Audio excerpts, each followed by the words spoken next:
चतुरदास जी अपने गुरुदेव की सेवा में रहते थे। बड़े अहोभाग्य है जिनको गुरुदेव के आज्ञा पालन करने का सौभाग्य मिलता है। उनके पुण्य की क्या महिमा, जिनको गुरुदेव आदेश करते हैं आप ऐसा कीजिए, अहो भाग्य जिन्हें गुरुदेव की आज्ञा मिल गई। इन्हीं का नाम खोजी जी पड़ा, चतुरदास जी का नाम खोजी जी पड़ा। ये गुरुदेव जी के सेवा में, अब जैसे गुरुदेव लघु शंका कर रहे हैं तो पानी लिए खड़े हैं, गुरुदेव को हस्त प्रक्षाल आचमन आज्ञा कब क्या हो जाए तो जल की सेवा लिए खड़े थे। गुरुदेव जी लघु शंका में ही समीप बैठे। बड़ा भारी पीपल का वृक्ष दूर था तो वायु के द्वारा उसके फल और पत्ते बीज सब पड़े थे। लघु शंका किए हंसने लगे और हंसते हंसते हाथ प्रक्षालन किया, आचमन किया तो इतनी जोर की मस्त मुस्कुराहट और हंसी थी। श्री चतुरदास जी ने, जिनको खोजी जी बाद में कहा गया, आचमन करा रहे थे, कहा गुरुदेव कोई मधुर प्रसंग प्रभु का याद आया या कोई घटना घटी, आप बहुत मुस्कुरा रहे हैं, बहुत हंस रहे हैं, इस समय बाह्य प्रसंग तो कोई ऐसा है नहीं। कहा तू कैसा शिष्य है रे, सेवा में रहता और मेरी हंसी का कारण नहीं जान पाया, मैं क्यों हंसा, इतना भी तुझे ज्ञान नहीं और मेरी सेवा में रहता है। कैसा शिष्य है जो गुरु के मन की बात न जान पावे, गुरु के इशारे के, गुरु के मनोभाव को न जान पावे, वो शिष्य ही क्या। चलो सेवा छोड़ो, मैं क्यों हंसा इसकी खोज करके आओ। अब बताओ, गुरुजनों के प्रति सेवा कर बहुत कठिन है, बहुत कठिन है। यहां कहा कि छोड़ो सेवा, मैं क्यों हंसा ये बताओ, आके खोज करो। अब गुरु आ गया, तुम्हारी बुद्धि अब सेवा के अधिकारी नहीं, यदि तुम ये नहीं जान सकते मैं क्यों हंसा। हंसे गुरु जी और फंसे चेला जी। आप समझो, आप मतलब कितना कठिन विषय है गुरु सेवा, बहुत कठिन। यही तो अमोघस्य, जो जीत गया अमोघस्य। तुम्हारी बुद्धि विवेक रहित है, जब तक तुम हमारे हंसने का कारण ज्ञात करके ना हो तब तक तुम्हें हमारे पास कभी नहीं आना चाहिए। चलो जाओ यहां से, आश्रम से। हमारे मन की बात जब जान जाओगे कि मैं क्यों हंसा, उसका कारण सही बताओगे आकर के, और जो मैं मन में सोच रहा था तो फिर सेवा में रख लूंगा, तब मैं मानूंगा कि तुम मेरे सच्चे शिष्य हो और सेवक हो। साष्टांग दंडवत किया, जो आज्ञा गुरुदेव। अब चल दिए, जहां संत महात्मा मिलते तो विनम्रता पूर्वक दंडवत करते हो, कहते हमारे गुरुजी लघु शंका करते समय हंस दिए, क्या कारण था। सब कहते गीता की बात पूछो, भागवत की बात पूछो, वेदों के, तुम्हारे गुरुजी है तो लघु शंका में हंस दिया, हम इसका क्या मतलब बताए तो और उपहास होता। भला कोई इस प्रश्न का क्या उत्तर दे। कोई सुलझे हुए महात्मा थे, उन्होंने कहा रामायण गीता भागवत का प्रश्न हो तो अभी मैं उत्तर दे दूं, लेकिन आपके गुरुजी लघु शंका करते हुए क्यों हंसे, इसका हमको ज्ञान कैसे होगा, हम कैसे उत्तर दे आपको, ये तो गुरुजी से ही पूछो जाके। बोले नहीं, गुरुजी ने कहा जब तक इसका उत्तर न मिल जाए हमारे सामने मत आना, मुख मत दिखाना। अरे संत जन बहुत पहले, और हर उनकी आज्ञा में बहुत बड़ा रहस्य होता था। अब ये रोज जलते कि गुरु सेवा से वंचित हो गया, गुरु सेवा छूट गई। साधक को इस बात की बहुत पीड़ा होनी चाहिए, जिसको गुरु सेवा, तो ये होना चाहिए कि कौन सा अपराध बन गया, दुर्भाग्य आ गया कि गुरु सेवा छूट गई। वो रात दिन जलते इसी प्रकार, और संतों से जा जाकर पूछते पर कोई समाधान नहीं मिला। अब उन्होंने विचार किया गुरुजी के सामने जाना नहीं, सेवा है नहीं, तो अब शरीर को रख के क्या करें, शरीर को नष्ट कर देते हैं, शरीर का परित्याग कर देने की ठानी। ये देखो, ये है गुरु भक्त का लक्षण कि अब शरीर रख के क्या करें। गुरुजी ने सेवा से निकाल दिया, उत्तर मिल नहीं पा रहा तो शरीर किस काम का। अब वो एकांत में निर्जन वन में जाकर बैठ गए और नाम जप करने लगे और सोचा बस भूख प्यास से पीड़ित होकर यही शरीर छोड़ दूंगा, कुछ खाना नहीं कुछ पीना नहीं, रात दिन भगवान नाम जप करना, शरीर छोड़ दूंगा। गुरु की आज्ञा पे थे, जिज्ञासा प्रबल थी, सेवा छूट गई थी, पीड़ा बहुत थी। अभी कुछ ही दिन हुए थे, न अन्न न जल, रात दिन नाम जप और शरीर छोड़ने का संकल्प। महामहिम श्री कबीरदास जी प्रकट हुए, होगा ए भाई आंख खोलो। आंख खोला तो देखा कबीरदास जी, साष्टांग दंडवत किया। हाँ, क्या प्रश्न है तुम्हारा, क्यों इतना कष्ट सह रहे हो? इसका मतलब समझ रहे हो? जब कोई सच्ची भावना से भगवान का भजन करता है तो भगवान अपने दिव्य पार्षदों को भेज देते हैं समस्या का समाधान। सुनो, जब तुम्हारे गुरुजी लघुशंका कर रहे थे तो उनकी लघुशंका की ढाल में एक पीपल का बीज बह रहा था। बीज को बहते हुए लघुशंका में देखकर गुरुजी विचार करने लगे कि ओहो, देखो इस बीज में पीपल का पूरा वृक्ष छुपा हुआ है। लेकिन जब ये बीज पीपल में था तो कितना वंदनीय और कहां सुव्यवस्थित था, और जब ये पीपल से अलग हुआ तो लघुशंका में बह गया।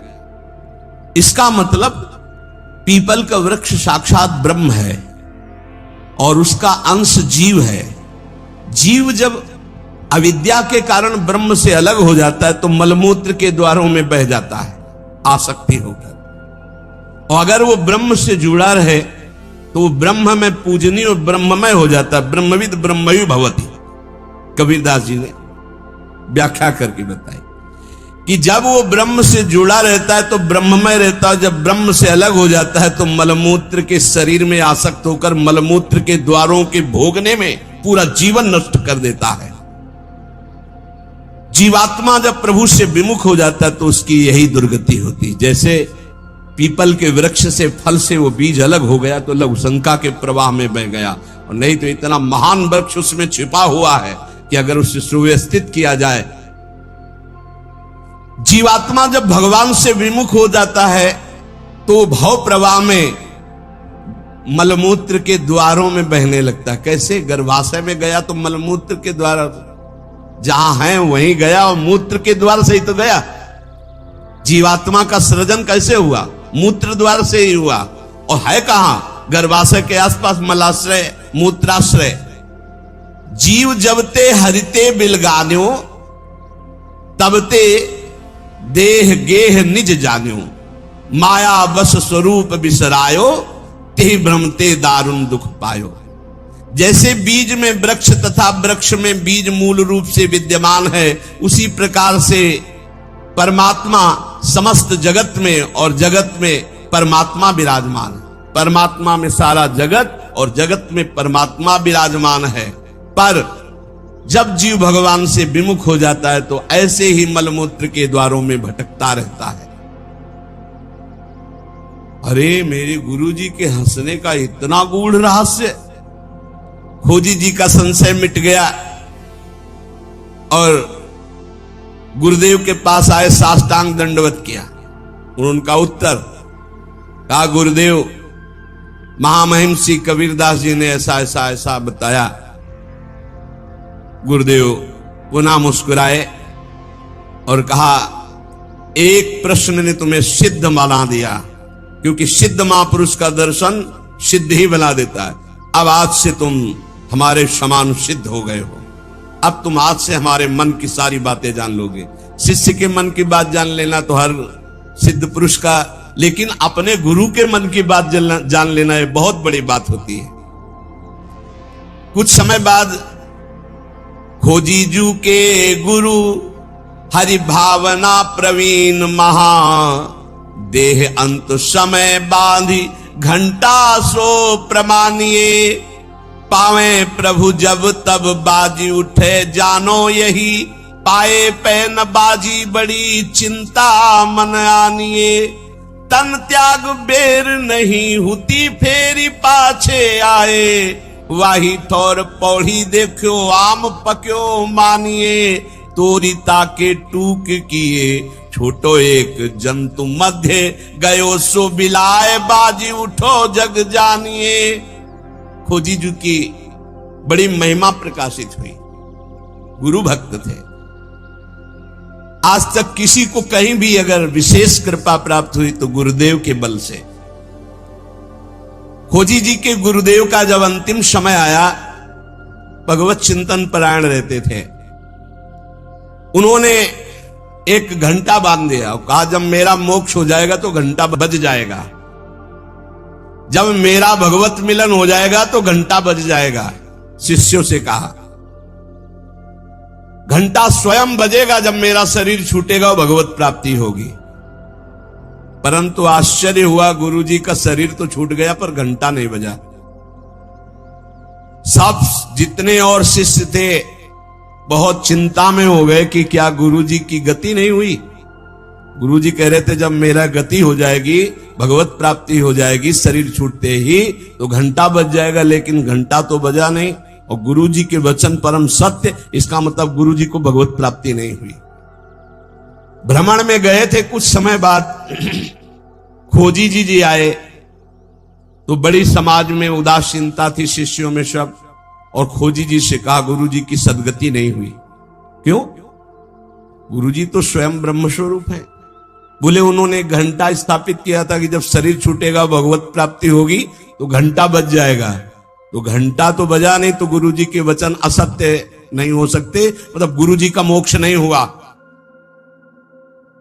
खोजी जी कहां गुरुजी का शरीर छूटा था? बोले आम के पेड़ के नीचे गए, जहां गुरुजी लेटे थे मुझे बताओ। बोले यहां लेटे थे। लेट गए और सामने देखा तो एक पका हुआ आम था ऊपर। उनका इस आम को तोड़ो। आम को तोड़ा और जे ही उस आम को चीरा तो एक कीड़ा निकला, और बस वो कीड़ा अंतर ध्यान हुआ, सोई घंटा बज गया। कीड़ा अदृश्य हो गया और घंटा स्वयं बज गया। बहुत विचित्र बात है, भला इतने सिद्ध महापुरुष, क्या इनकी गति में अंतर आम ने डाल दिया? बोले हां, दो इसके भाव प्रकट किए। शिष्य की तो योग्यताई नीके मन आई अजू, गुरु की प्रबले पहने को घटी क्यों भई, सुनो या की बात मन बातवत गति कही, सही लय दिखाई और कथा तिरसिमयी। बोले इसके दो भेद हो गए। पहला, जिसके शिष्य इतने सिद्ध हैं उनकी गुरु की भला गति बिगड़ जाएगी, पर दिखाया दो भाव इसमें प्रकट किए गए हैं। पहला दिखाया गया, चंचला ही मना कृष्णा प्रमाथ बलवत दृढ़म तस्याहम निग्रहम मन्ने वायुरिव सुदुष्करम। ये मन बड़ा चंचल है, प्रमथन स्वभाव वाला है, बड़ा बलवान है, इसको वश में करना मानो तूफान को रोकने के समान है। मन को बहुत संभालना कठिन है। कह रहे सुमेर पर्वत को कोई उखाड़ सकता है, 4 लाख योजन का है, पर मन को बस में नहीं कर सकता, इतना बलवान मन है।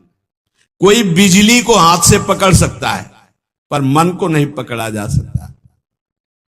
बहुत विचित्र चंचलता है इस मन की, इसको हल्के में ना ले। इतने सिद्ध महापुरुष, और जब उनका अंतिम समय तो पका हुआ आम देखा, पके हुए आम में मन चला गया। कहीं भी बल फंस सकता है। इतने सिद्ध महापुरुष आम में तो घंटा नहीं बजा। ये पहला जन साधारण के लिए। और असाधारण बात थी कि आम में तो मन गया, पर वैष्णव का मन स्वयं भोक्ता होता नहीं। वो तो कोई भी अच्छी चीज देखे तो भगवान में, तो तत्काल भगवान का ध्यान किया कि अब असमर्थ हूं, शरीर छूटने वाला है। ये आम बहुत बगीचे का हमारे सुंदर था, हम सोचते आपको भोग लगा देते। इसी सोच में प्राण निकल गए। तो भगवान ने अंतिम इच्छा पूर्ति करने के लिए कीट रूप धारण करके आम पाने आ गए। तो भगवान से मिलन हुआ नहीं। जब आम को छेदन किया और वो भगवान अंतर ध्यान हुए, तब जाके खोजी जी से मिले तो घंटा बज गया। इसका आंतरिक रहस्य बताया। तो यहां ये बताया गया कि मन बड़ा चंचल है। भगवत प्राप्ति करने वाले उपासक को कहीं भी अपने मन की वृत्ति ना अटक जाए, इसमें अंतिम तक सावधान रखना है। अंतिम तक कभी भी फंस सकती है। और दूसरी बात है, जिसका स्वभाव बन गया है हर वस्तु हर व्यक्ति में भगवान का दर्शन, भगवान को समर्पण, तो उसकी दुर्गति नहीं हो सकती। तीसरी बात, जो गुरुदेव के शरण में रहकर गुरुदेव की आज्ञा अनुसार चलते हैं, आपको सच्ची बतावें, गुरु अपने से भी ऊपर महिमाशाली उसे बना देता है। इस प्रसंग से समझिए कि अगर खोजी जी को गुरुदेव ने आज्ञा दी तो सिद्धों के परम सिद्ध बना दिया अपने शिष्य को। इसलिए चाहिए कि अपने गुरुदेव की आज्ञा में संपूर्ण जीवन समर्पित करते हुए प्रियालाल के नाम रूप लीला धाम में निरंतर चित्त को लगाए और इसी जन्म में भगवत प्राप्ति करे। शेष चर्चा आगे। श्री राधा वल्लभ लाल की।